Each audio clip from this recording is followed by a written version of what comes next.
ప్రపంచంతో పోటీ పడే స్థాయికి AP heavy machinery engineering limited ఎదగాలన్నారు డిప్యూటీ సీఎం భట్టి. విజయవాడలో పర్యటించిన ఆయన సింగరేణి అనుబంధ సంస్థ HMEL ను సందర్శించారు. ఇక గత 10 ఏళ్లలో మత్స్యశాఖలో జరిగిన అవినీతిపై విచారణ చేస్తున్నామన్నారు మినిస్టర్ వాకిటి. గత ప్రభుత్వం విచ్చలవిడిగా దోచుకుందని ఆరోపించారు మంత్రులు.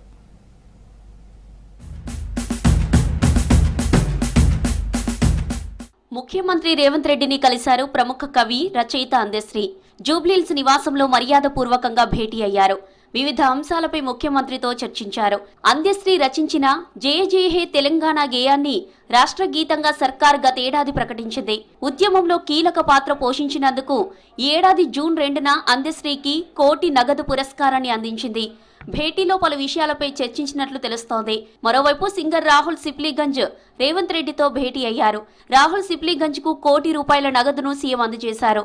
ఈ సందర్భంగా ముఖ్యమంత్రికి రాహుల్ సిప్లీగంజ్ కృతజ్ఞతలు తెలిపారు.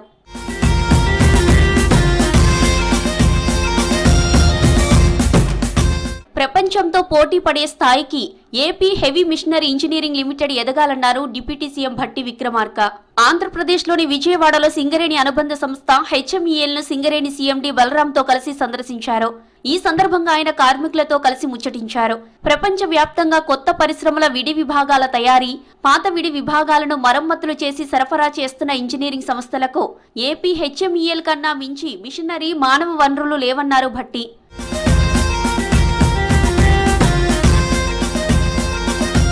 గత 10 ఏళ్లలో చేప పిల్లల పంపిణీలో జరిగిన అక్రమాలపై విజిలెన్స్ విచారణ జరుగుతోందన్నారు మత్స్యశాఖ మంత్రి వాకిటి శ్రీహరి. తక్కువ సంఖ్యలో ఉచిత చేప పిల్లలు ఇచ్చి ఎక్కువ మొత్తం చూపించారని ఆరోపించారు.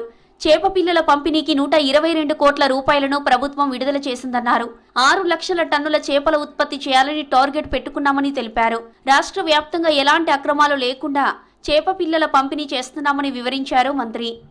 గత 10 సంవత్సరాల నుంచి చెరువులలో చేపల విషయం కానీ, చేపలు వదిలే విషయం కానీ, వదిలిన చేపల లెక్క తెలియని సందర్భాలు చూసినటువంటి సందర్భంలో ఎక్కువ మొత్తంలో వదిలినట్టు చూపించి ఎన్నో అవకతవకలు జరిగిన సందర్భాన విజిలెన్స్ కేసు నడుస్తున్న సందర్భంలో 122.22 కోట్ల రూపాయల్ని ఈరోజు మనకు ఇవ్వడం జరిగింది.